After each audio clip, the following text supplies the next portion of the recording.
This is TLV1.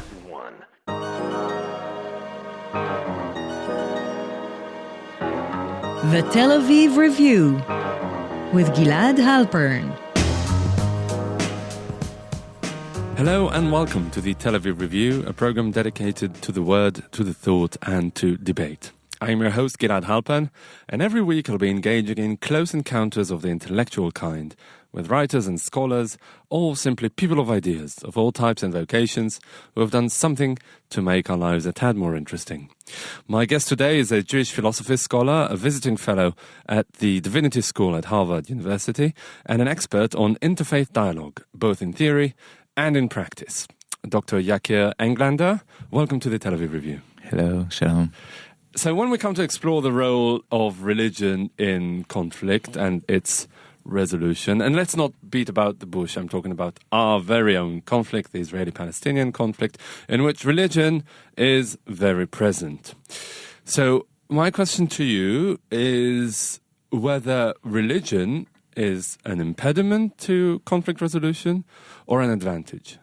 Both. I mean, we need to think about the relationship between, let's say, our conflict, the Israeli-Palestinian one, and religion, right? So we cannot ignore that there is a deep relationship. And as Israel and Palestine continue to be in a conflict, the Israeli society lost the traditional secularism that we are so used to. You know, the Tel Aviv is very secular, the Jerusalem is religious. I think something deep change in Israel, and today you see that everyone is a little bit religious. Everyone is connected to culture, to the Jewish culture, not only as an Israeli, but also as a Jewish. And therefore, first of all, we cannot ignore this element. Secondly, we need to ask the question, why religion is a place or energy that many people use to do violence. And when we can understand that, then we can try to use it as a tool to do peace. And for me, as someone who grew up in a Hasidic community, ultra-Orthodox one, in a city which called Bnei Brak, religion is always like a nuclear energy, right? Nuclear energy, sorry for my Israeli accent. I just wanted to make sure that it's... Thank you, okay. Of course. Yeah. And the nuclear energy, you can use it to do something really bad, but also to do something really good. Now, why it's a nuclear energy? Because the essence of religion is that you believe in something that you don't see. If you see God, if we would see God, then it would not be a belief, it will be a knowledge. Therefore, there is something in religions that push you to say, this is my reality, but I want more. Now, when you push as a society for more, you can create unbelievable, amazing things, but the most horrible things. And I see it, you see it inside the Jewish tradition, inside the Muslim, Christian, of course, and you see it also when we meet between religions. And therefore, there is deep element of, of the Jewish elements and Muslim elements in our conflict. But you can use this energy to push to places like peace. Why? Because if you are a realistic secular Israeli today, and someone will tell you... A dying breed. Yeah, I mean, of course, no, I mean, but when you speak with realistic Israelis, right, I mean, and you ask them what will happen, they will tell you, listen, I mean, the situation is so bad, the chance that peace will come, we don't really believe in that, right? And you almost need religious people who are so used to push the boundaries of reality in order to do change. And this is what I try to do. Right. So how do you turn religion that in many cases is destructive and violent into something positive? What's the recipe? The recipe is to speak to the people and to engage with them with their fears. Now, when we read, for example, our Torah, the 5 books of Moses, and we read now Genesis every Shabbos, and you read the stories. If you really read the stories not as a Hasidic, but as a Jew, as an Israeli, I mean, the stories are very bad. It's like fights everywhere, like Isaac fight with Ishmael, Esau fight with Jacob. There is a lot of mess. But this is part of our DNA. And when you read these texts, and when you read it with generation of interpretations of the rabbis, what you see is that the rabbis use the text in order to speak their fears. And this is what exactly I'm doing. I'm bringing religious people. And instead of saying like, salam, shalom, everything will be okay with Allah, with the help of Allah and Baruch, Be'ezrat Hashem, we say no. Let's use our tools, let's say our prayers, in order to push to something else. And I will give you a small example. Yes, please. During the Gaza operation, and we had unfortunately many in the last years, so I called to my colleagues in other peace, secular Israeli political organizations and asked them, let's meet with the Palestinians and do something. And they said, now it's a very problematic time. We can't really meet. Let's wait till it relax a little bit. And I said, if we cannot meet during the harsh times, how we even expect that someone will work with us? Mm-hmm. And they said, okay, what you're going to speak with them? And I said, I don't know. So I invited all our youth movement, our interfaith youth movement, and 150 people arrived.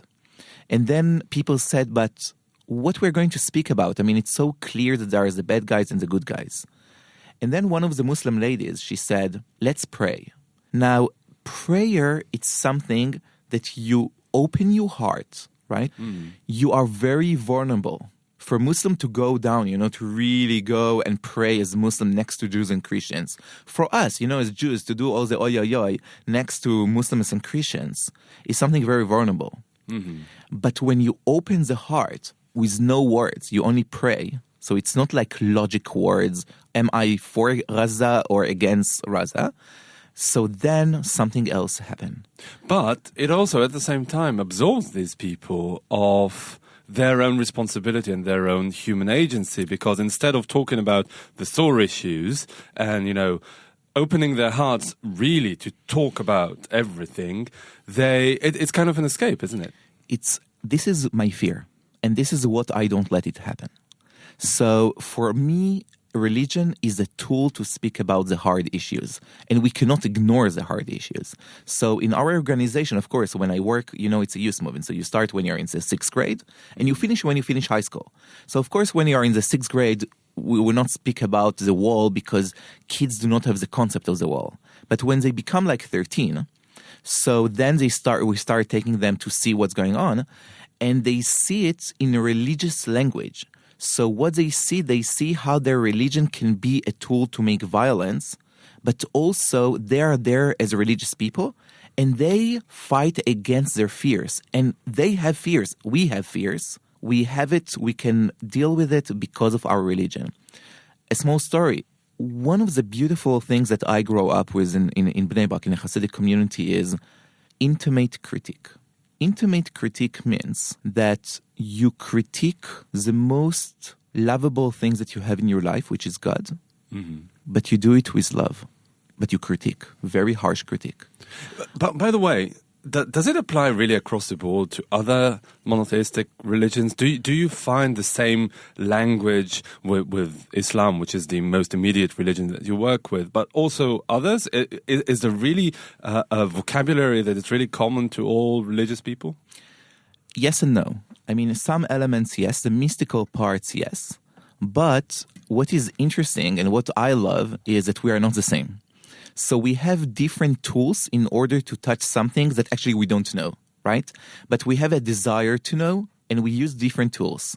So for example, when I speak about struggling with God with love, intimate critique with Muslims, so one of the students at the university, he asked, is it not against Islam?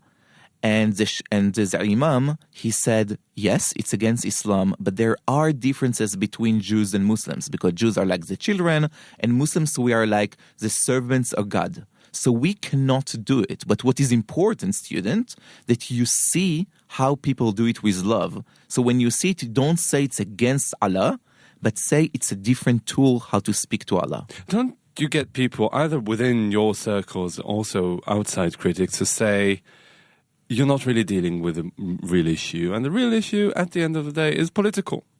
I mean, why, focus on religion, which is important and admirable, but you're just avoiding the real issue?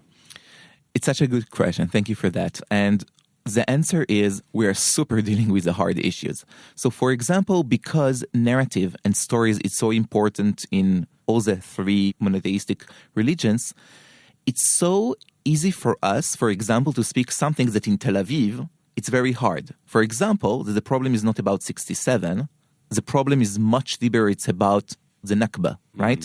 And because we are so used to speak about our history, so we have a full year which called Roots, where you go back to your stories, but then we bring, the grandfather and the grandma who were still in the Holocaust, and the Palestinians learn about that, which I don't know other organizations to do it so well. And the same about us. I mean, every child with a pious or with a kippah or chiloni or whatever we have, seculars that we have in Kids for Peace, so they finish the program and they know everything about the Palestinian history. Yeah, and it's normal for them. But the Palestinian history, other than the facts themselves, the interpretation of history is debatable, because when a Palestinian teenager talks about his grandparents who had to leave their village, wherever it is inside Israel, in 1948. Now, the question is how you interpret it. They would say they were forced out by the Israeli troops, and the Israelis said they had to flee, and, will bring up a million other justifications. How do you treat that? How do you diffuse that situation? So look, I mean, we have our Talmudic tradition, right? All the Talmudic is about that, right? That the Torah said one thing, the rabbis come and said, we have a different narrative. And our narrative is a little bit against the narrative of truth because it's against God. But my narrative is not less important. Now, in the end of the day, so you have multiply voices in Judaism, and this is something so beautiful that you can bring to the table. Now, one thing that I really agree with you, but it's also for me connected to my religious element, is that most of peace organizations, their goal is to have dialogue. For me, and for many pro-Palestinian today, more and more in the world, but also in Palestine, it's not enough. Because for 50 years, we speak with them and nothing happened for them. That's exactly why I asked that whether you're not evading the real issues. Thank you. And it's so important for me not to fall there. This is what we call the normalization, right? You normalize the occupied, you normalize the power dimension, etc., etc. One of the amazing things for me as someone who grew up as an Orthodox, yes, is that in my Jewish identity, faith is not enough. Actually, faith, no one cares about what you believe in. In the end of the day, you're examined by how do you act.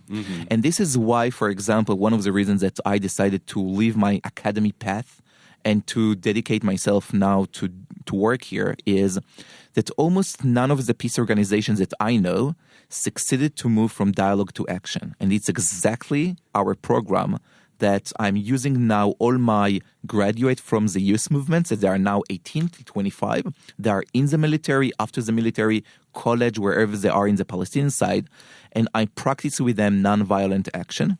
What is exactly? Give me an example. Okay. What do you mean by action? Okay, so for example, I will give you the most unriskful thing, and then I will send a hint to the audience about something big that we are working now. Okay. So, for example, we want to gain back the public spheres in Jerusalem. So today in Jerusalem, if you say anything which is not very right side, you will just be beaten by a group which called Lehava, which like 5 years ago, no one heard about them. It was not exist. And now they're super strong. Just to let our audience know, they're a group of radical right-wingers. I would even say Jewish supremacists who walk around, who act as vigilantes in the streets of Jerusalem and sometimes pick on people who are Arab or think they are Arab and just beat them up. Right, exactly. And what is happening today that when I speak with people who are working on social justice in Jerusalem, they are afraid to move from the room, from this safe place to the street and to speak up because they are beaten. And I'm practicing now with my graduates that we are having now a full course till July. And in each of the meetings, we are working on different subject, problematic subject because of my Jewish identity, because of my Muslim identity and Christian identity. And then we take this knowledge and we do the studying on the street so people can join us. Now, to be honest with you, we are scared to death. But we do it because we are religious people. I mean, for us, it can be secular people, but in the end of the day, it's the religious people who do it in Jerusalem. And to be honest, I think this is what we need to do because we also do a lot of the damage. Right. Yeah. I want to go back to you personally, Yakir. Our listeners can't see, but you kept mentioning your Hasidic background. You're no longer a Hasid. You don't look it, you don't wear a payas, you don't wear a kippah. You are wearing a black T-shirt, but that's not exactly what I would call a Hasidic garb. If you are so connected to that whole spiritual world and intellectual world that inspired you growing up as a Hasid, why are you no longer inside the community? This is a personal thing. For me, I grew up in a beautiful, beautiful family of modern Hasidim. So, and I studied in the yeshivas. But then during my journey, I really felt, and it's something very personal, that I came to the maximum holiness that I can find in my life. And I felt that I'm like working on neutral. I cannot gain more. Mm-hmm. And because I really wanted to get more holiness in my life, and holiness for me is to struggle, to have tools, to struggle with myself, right? So never to say, okay, it's good enough, to wish for more. Do you think that the Hasidic lifestyle encourages and promotes mediocrity, the kind of that you've just... It's, each society, we have the places where we are really pushing and the places where we really enjoy for the good life, right? In different society, different cultures, we do it in different places. Mm-hmm. So the Hasidic community, yes, in some places, like the relationship with God, it's never stopped. Like you see how they pray every Shabbos, like for 5 hours. You ask yourself, like, are they crazy? How they have the power to do it, right? But, and also, speaking about, for example, values, midot, musar, morality. It's like we don't have shiur musar, a class of musar in Tel Aviv. We don't have this engagement. And people in the ultra-Orthodox world, this is what they're speaking on daily life most of the day. So yes, but on other fields, it's like horrible. When you go to gender, which is my professional, when you go to gender, I never understood. And I don't know why I never understood, but I couldn't agree that I'm separate from women. I couldn't agree that women cannot touch the most amazing and important text for us, which is the Talmud. Mm-hmm. And also, I met some people that we didn't have the name gay, but they are gays. Mm-hmm. And I saw the suffering, and this was one of the things that really pushed me outside. And so today I am also a Hasid in my heart and my personal life. But I don't want to belong to any group. I want to wander in the world and to try to find people who try to be beautiful. You're an independent Hasid. I'm independent in many things. One of them is Hasid. All right. Let's go back to religion and politics. You said that even secular people gradually have more and more religious attributes to them. And my question to you, isn't religion, after all, not for really religious people, but people who pretend to be, or well, maybe pretend is not the right word, but people who think that they are religious and have some sort of religious element to them, isn't it just a pretext, an excuse at the end of the day? Isn't religion, in our political context, something that really defines nationality at the end of the day, or maybe just, a stepping stone towards the political conflict again? Yeah, and it's horrible, and we need to fight against it. How do you fight against it? We fight by gathering together and demanding to go to our roots of religion. Now, I don't believe in real religion and fake religion. I mean, everyone who reads the text in a good way, like normal good way, they are religion, even if I don't agree with. Like settlers, they read very well the text. And one of the things that I find in my piecework is that there is almost schizophrenic differentiation between, for example, Israeli rabbis and American rabbis, right? So Israeli rabbis, they read the text and it's like so clear that we need to have more settlements. It's so clear that we need to push the Ben Amma, the son of the slave, which is Ishmael, out from Israel, right? And then you go to American Judaism, and it's like they never heard about these texts, which is horrible. Like, you don't read Rashi, you don't read Midrash, you don't read Talmud, and then they tell you, you need to love the other as you love yourself because you were the other in Egypt, etc., etc. It's right, but you read only 3 texts and they read like 100 texts, but also they don't read the other texts. And my role is to offer this meeting and to say something very important, that holiness and violence go together by definition. So be careful. Why? Because holiness, you try to touch something very sensitive.